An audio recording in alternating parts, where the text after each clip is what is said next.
هو انت لسه فاكر ان اللعيبه بعد ما بيعتزلوا بيرجعوا يقعدوا على القهوه ويقولوا يا ده انا زمان كنت بلعب جنب ميسي؟ يا عم الكلام ده قديم، خليه في زمن الفيديوهات القديمه والدي في دي.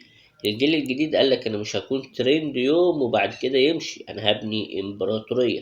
ما تيجي معايا كده نشوف 10 لعيبه لسه ما قالوش للملعب سلام يا صاحبي، بس اشتروا أندية كأنهم بيشتروا بلد في بنك الحظ. خلي بالك في لعيبة اشترت نادي واتهموهم انهم نسيوا الباسورد بتاعه. الجيل القديم من اللعيبة كان أول ما يعتزل تلاقيه راح يفتح كافيه، محل بدل رجالي، أو في أحسن الأحوال يبقى محلل في قناة رياضية. لكن الجيل الجديد دول مش بيفكروا في الكافيه، دول بيشتروا النادي اللي جنبه. عندنا لعيبة بيستثمروا في كل حاجة، الحاجة الساقعة وخطوط الملابس الرياضية، ويسميها أنا الأسطورة. فريق كرة قدم رجالي لأ ونسائي كمان، يمكن يجيبوا فرقة تنس طاولة كمان لو عايزين. بس اللي جاي تقيل، اربط الحزام وتعالى معايا. أول واحد ويلفرد زاها، ملك الاستثمار في كوديفوار، عنده 2 أكاديمية، واحدة في لندن والتانية في كوديفوار. ومش كده وبس، ده راح اشترى نادي في القسم الرابع هناك وقال لك عايز اطلع منهم صلاح جديد او حتى زاها صغير. وبعدها راح اشترى نادي في انجلترا مع مغني الراب سترومزي، يعني الراجل بيجمع بين الراب والبساط والاوف سايد، حاجة اخر فخامة. اما اللي بعد كده سيزر اسبليكويتا، اليوتيوبر بتاع الدفاع. الراجل ده في 2018 قرر انه يشتري شوية اسهم في نادي هاشتاج يونايتد الانجليزي، ايوه اسمه هاشتاج. نادي اتولد اصلا من رحم اليوتيوب، معمول عشان يلعب ماتشات استعراضية ويكسر النت، بس فجأة بقى فريق بيلعب في دوري رسمي وشعارهم رسمي، اضغط لايك واعمل اوفر. اسبليكويتا قال لك انا مش هستنى لما اعتزل واتهزق، انا هبدأ بدري بدري. بعد كده معانا كوليبالي، مدافع بس بيبني أندية من الهلال السعودي لفرنسا، مش عشان سياحة، لا عشان نادي سيدان الفرنسي.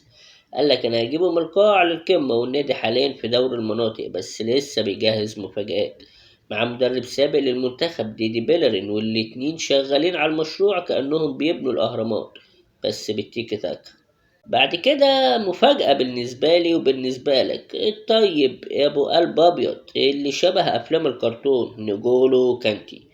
أطيب قلب في عالم الاستثمار، أول ما راح اتحاد جدة قرر يشتري نادي بلجيكي رويال إكسل.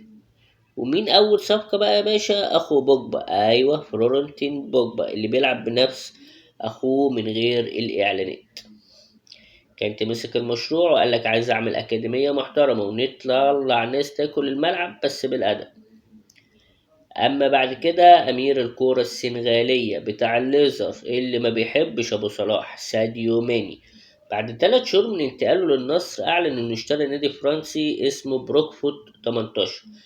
ومن رئيس النادي واحد صاحبه، ومن اول صفقة واحد صاحبه برضه اسمه موسى كوناتي. يعني النادي بقى مجموعة واتساب مفتوحة، بدل ما يبعتوا لبعض يروحوا يتقابلوا في النادي.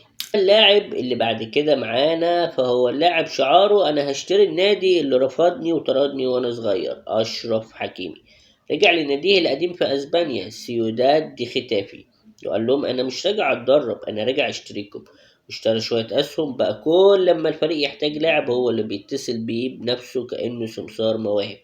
قالوا معاك اشرف حكيمي، تعال العب معانا والراتب نديك تيشيرت عليه صورتي. اما بعد كده الامير الكرواتي لوكا مودريتش، راح سوانزي سيتي في انجلترا واشترى نسبة صغيرة جدا من اسهم النادي، بس قالك انا هسيطر بالذكاء مش بالحجم، زي ما بيعمل في نص الملعب بالظبط. حاليا بيخطط يعين بيل كمدير تنفيذي، بس طبعا بعد ما يخلص جيم الجولف اللي وراه.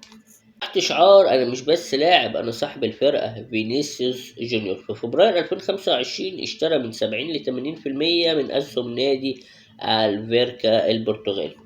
الصفقة ب10 مليون يورو تقريبا، ومن وقتها الفريق صعد للدوري الممتاز. يعني الراجل جه دفع وصعد الفريق في 3 شهور بس. لو جاب ماركينيوس ونيمار ممكن يلعبوا في دوري الأبطال بعد سنتين وياخدوه كمان.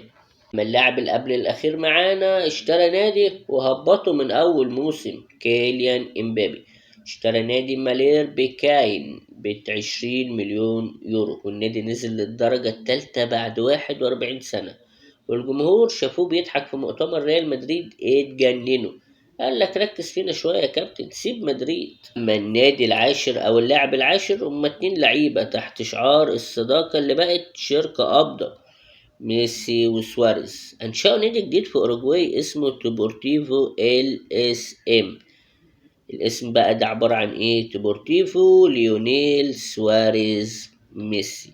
والشعار كان ممكن يبقى وشهم جنب بعض في قلب على شكل كورة. هيبدأوا في الدرجة الرابعة بس عندهم خطة للوصول للعالمية، أو على الأقل لنتفليكس. والشعار طبعا مش هيكون قلب وشعار، لأ ده الشعار هيكون حرف ال L وال S وال M. ليونيل سواريز ميسي. الجلد ذكي أوي. كان زمان اللاعب بيفكر في المعاش، دلوقتي بيفكر يفتح نادي ياخد دوري ويبيع للاعب تاني أغلى شوية. لو عجبك الفيديو دوس لايك واعمل سبسكرايب وفعل الجرس عشان الفيديو الجاي هيكون عن لعيبة اشتروا ملاهي مائية وسموها على اسمهم. متستبعدش أي حاجة، ده ميسي ممكن يشتري ديزني لاند ويسميها ليو لاند.